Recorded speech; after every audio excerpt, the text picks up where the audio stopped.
오늘은 뭐에 대해서 얘기를 나눌 거냐면 제가 정말 신경 쓰지 않는 것에 대해서 얘기를 한번 해보려고 마이크를 켰습니다. 사람이 뭐에 대해서 진짜 신경을 진심으로 안 쓰면 내가 그거를 신경을 쓰는지 안 쓰는지 나 그런 거 신경 안 써 라고 말하지 않을 정도로 말할 필요가 없을 정도로 그거에 대한 인지를 안 하고 있잖아요. 그래서 제가 사실 신경을 내가 뭘 신경을 안 쓰지? 난 어떤 거에서 되게 자유하지? 뭐 이런 거에 대해서 생각을 좀 해봤을 때 여러 가지가 좀 떠오르더라고요. 근데 어떤 것들은 제가 의식적으로 좀 노력을 해서 신경을 쓰지 않는 것도 있었지만 어떤 것들은 오늘 그냥 진짜 실제로 제가 정말 신경을 안 쓰는 그냥 선천적으로 그렇게 태생적으로 그렇게 태어난 사람이어서 그런 것들도 있더라고요. 이제 그런 거에 대해서 조금 얘기를 한번 해보려고 합니다. 일단 첫 번째로는 몸무게. 제가 몸무게를 신경을 안 씁니다. 제가 몸무게를 안 잰 지 거의 한 3, 4년이 됐어요. 제가 뭐 완벽한 몸매를 바라는 건 아니지만 제가 가지고 있는 몸매에 대해서 그렇게 크게 불만이 없거든요. 그래서 사실 최근에 살이 좀 쪘어요. 한 5kg 정도.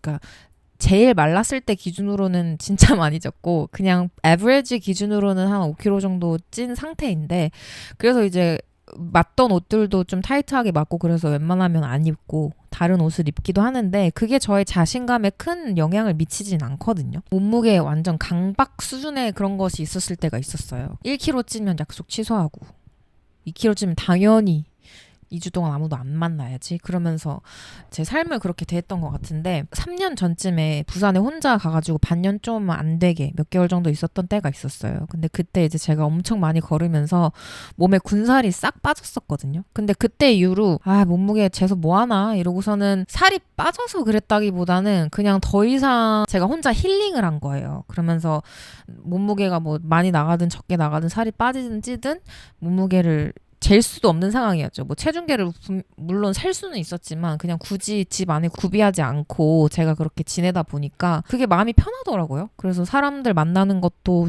이제는 몸무게 때문에 취소하는 일 없어지고 그런 식으로 이제 살아왔는데 이제 저도 옷을 입어보면 딱 알죠. 내가 살이 쪘구나, 빠졌구나. 어느 정도는 아는데 그게 저한테 큰 영향을 미치지는 않습니다. 사람이란 게 살이 찔 때도 있고 빠질 때도 있고 그냥 그렇다고 생각을 해요. 물론 건강한 거 먹는 거는 좋은 일이고 중요한 일이지만 몸무게 때문에 몸무게의 그 숫자에 그렇게 매달리고 시달리는 편은 아니에요. 그리고 제가 통통해지는 것에 대한 큰 거부감도 이제는 없습니다. 어릴 때는 좀 있었던 것 같은데 이제는 어느 정도 알잖아요. 살집이 있으니까 좀 어떤 느낌이 든다. 이거는 좀 별로다. 그러니까 제가 체감하고 그냥 어느 정도 괜찮을 때까지 빼면은 그냥 그렇게 사는 거지. 내가 어떻게 보일까? 남한테 어떻게 보일까? 내가 이 몸무게면 이렇게 보이겠지. 뭐 이런 거를 신경 쓰지 않는다.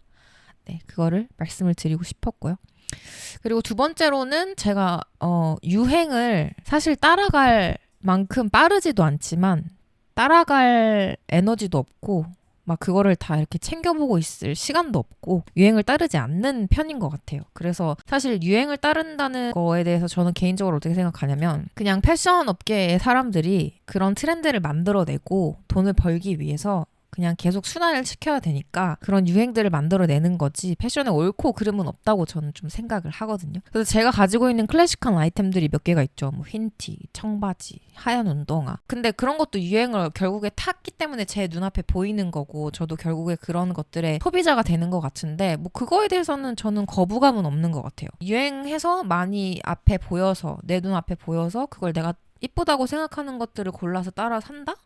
뭐 그거는 좋다고 생각합니다. 어쨌든 결과적으로 저의 그 테이스트가 묻어있는 거잖아요. 저희 집 강아지 바프리가 지금 저희 집에 와 있는데 장난감을 제가 한 에코백에 다 넣어놨어요. 소리가 조금 들리신다면 양해 부탁드리겠습니다. 그리고 또 저는 무언가를 제가 모르는 거를 신경 쓰지 않아요. 예를 들면 누가 어려운 단어를 썼어. 근데 나는 그게 무슨 말인지 몰라. 그러면 그게 무슨 말이에요? 라고 물어보지 아는 척을 하지 않는다. 제가 인지하고 신경 쓰지 말아야지 이러고서는 안 쓰는 게 아니라서 다른 사람들의 부정적인 의견도 제 머리에 많이 남아있는 게 없어요. 어릴 때 들었던 좀 그런 말들은 어렸을 때니까 좀 남아있는데 어른이 되고 나서는 그냥 부정적인 의견은 그냥 한 귀로 듣고 한 귀로 흘려요. 그걸 듣지도 않아요. 그냥 뭐야? 약간 이러고 지나갑니다.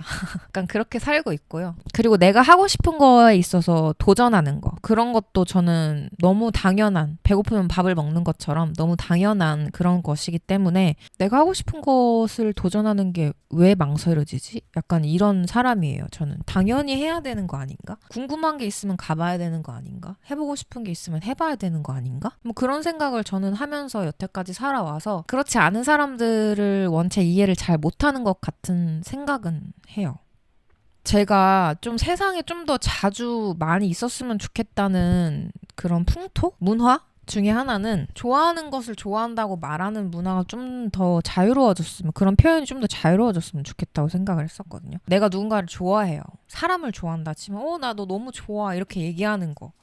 오해받지 않고 그냥 좋다고 얘기할 수 있는 문화가 좀 생겼으면 좋겠다고 생각을 해요. 그게 이성적으로만 꼭 누군가를 좋아할 수 있는 건 아니잖아요. 그냥 인간적으로서 누군가를 좋아하고 사랑할 수 있는 건데, 그거에 대해서 좀 자유롭게 얘기하고 말할 수 있는 그런 세상이 좀 왔으면 좋겠다. 그리고 그런 것들을 좀 좋은 감정들은 조금 더 자유롭게 표현하고 얘기할 수 있는 그런 시대가 왔으면 좋겠다는 생각을 해요. 좋은 걸 좋아한다 얘기하면 너무 이성적으로 받아들이고, 아니면 가만히 있으면 뭐 감정이 없는 사람처럼 생각하고, 너무 중간이 없는 것 같은 느낌이 들어가지고 제 주변에서부터 시작을 해야 하긴 하겠지만 제 친구들한테도 그렇고, 저는 좋아한다, 사랑한다, 뭐 사실 동성 친구들이면 좀 더 쉽게 얘기하는 편이지만 이성 친구들한테도 자주 하곤 했었거든요. 근데 나이를 먹으면서 좀 조심해야 될 것들도 많아지고 하면서 좀 못하고 있는데, 사랑을 가지고 있는 사람과 좋아하는 감정을 표현하지 못하는 것도 좀 괴롭고 답답하긴 하더라고요. 그래서 그런 아쉬운 마음에 한번 그런 것도 얘기해 보고 싶었고요. 뭐 이렇게 좀 개념적이고 추상적인 거 말고 좀 더 tangible 한 거 있잖아요. 실질적으로 우리가 보고 일상생활에서 보고 만질 수 있는 것들에 대해서 좀 얘기해 보자면, 어떻게 보면은 비인기 종목? 사람들이 어떻다고 왈가왈부 하는데 나는 정작 신경 안 쓰는 것들이 몇 개가 있는데, 음식 안에서 머리카락 나오는 거 막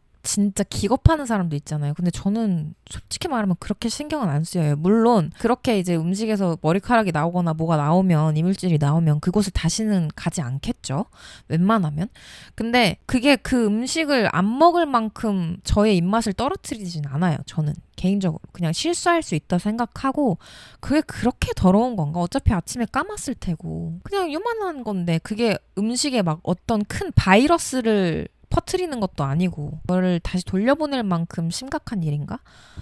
저는 그렇게 항상 생각을 했어가지고 유난을 떠는 스타일은 아닙니다. 머리카락 나오고 뭐 이물질이 나오면 그냥 말씀을 드리는 것뿐이지 뭐 이거 어떻게 이럴 수가 있어요 막 이러진 않아요. 그리고 뭐 비슷한 맥락인 것 같은데, 비둘기도 저는 귀엽다고 생각하고요. 비둘기나 새들 저는 귀여워요. 저는 비둘기들이 이제 여름이다, 요즘에 특히 또아리 틀고 이제 좀 앉아있는단 말이죠. 애들이 깡이 세져가지고 이제 움직이지도 않아. 지나가도 진짜 가까이 지나가도 안 움직이고 그냥 가만히 또아리 틀고 앉아있는 애들 보면 귀여워서 웃음이 나요. 와, 너네 진짜 깡 세졌구나, 도시에서 살면서, 이러면서. 그리고 막 버스 지나가는데 그 앞에 총총총 걸어다니고 이러는 거 보면 좀 웃겨요. 제가 직접 찾아봤거든요, 언젠가. 근데 새들이 그렇게 더럽지가 않아요. 그냥 무슨 바이러스를 퍼뜨린 것 같아가지고 그런 발 없는 말 이 좀 있긴 한데, 날개짓으로 그렇게 되는 거는, 전염되는 병은 없다고 합니다. 완전 빵 퍼센트는 아니겠지만 그냥 거의 없다고 보시면 돼서, 새들이 그렇게 더러운 동물, 유해한 동물은 아니다 라고 말씀을 꼭 드리고 싶었습니다. 그리고 하와이안 피자가 좀 호불호가 갈리잖아요. 근데 저는 제가 좋아하는 피자 중에 탑3 안에 하와이안 피자가 들어요. 그래서 저는 제가 혼자 먹을 때는 반반 피자 할 때 꼭 하와이안 피자를 반을 넣어서 시킵니다. 하와이안 피자가 왜 맛이 없는지 잘 모르겠어요. 단짠 좋아하시잖아요. 베이컨이 짜고 파인애플이 단데, 단짠을 그냥 한꺼번에 먹는 거거든요. 그 과즙도 이게 그 바나나 같은 거 구우면 더 단단해지고 단기가 더 단단해지잖아요. 파인애플도 그렇거든요. 그게 과즙이 팡 터지는 게 아니라 그냥 쫀득쫀득한 파인애플을 먹는 듯한 느낌이에요. 그래서 베이컨이랑 건 파인애플을 같이 먹는 느낌이랄까? 너무 건 파인애플은 아니지만 어쨌든 하와이안 피자를 좋아하는 사람으로서 한번 강력하게 제 의견을 어필을 해보고 싶었습니다. 이제 신경을 안 쓰는 것에 대해서 여러분은 뭘 신경을 안 쓰는지 궁금한데, 아까도 말씀드렸다시피 진짜로 신경을 안 쓰는 거는 나 그거 신경 안 써라고 말할 필요도 없이 신경을 이미 안 쓰고 계실 거예요. 그건 어떻게 보면 선천적으로 타고난 것들일 수가 있는 확률이 높아서 저는 이런 것들을 신경을 안 쓴다. 그리고 마지막으로 어떤 말씀을 해드리고 싶었냐면 정말 급한 사람은 경적을 울리지 않는다. 왜 진짜 급하게 어딘가를 향해 가는 사람들, 물론 그렇게 칼치기를 하면 안 되지만 정말 급한 사람들은 호란을 피우지 않습니다. 그냥 그곳을 향해 갈 뿐이에요. 내 시선은 거기에 있을 뿐이에요. 그러니 만약에 신경 쓰이는 것들이 있으시다면 내가 왜 그것들이 신경 쓰이는지 한번 생각해 보시고 신경 쓸 만한 가치가 있는 것들인지 한번 생각해 보신 후에 그럴 만한 가치가 없다 싶으시면 신경을 안 쓰시면 어떨까? 그냥 체크해 버리시고 나 이거 신경 안 써도 되겠다. 치워 버리시고 가시는 그 목적지를 향해 달려나가셨으면 좋겠습니다. 오늘 이런 말씀 드리고 싶어서 마이크를 켜봤고요. 이제 조금씩 팟캐스트 그 길이를 늘려보려고 해요. 저의 목표는 제가 이 팟캐스트를 시작한 지 한 2달 정도가 됐는데 한 1년쯤 됐을 때는 팟캐스트의 길이가 한 30-40분 정도 됐으면 좋겠다는 생각을 해서 조금씩 길어질 텐데 들으시면서 의견 있으시다면 아이디어가 있으시다면 언제든 댓글로 남겨주시면 감사하겠습니다. 언제나 들어주셔서 감사드리고 다음 시간에도 더 재밌고 도움이 되는 이야기로 찾아뵐 수 있도록 하겠습니다. 좋은 하루 보내세요. 안녕.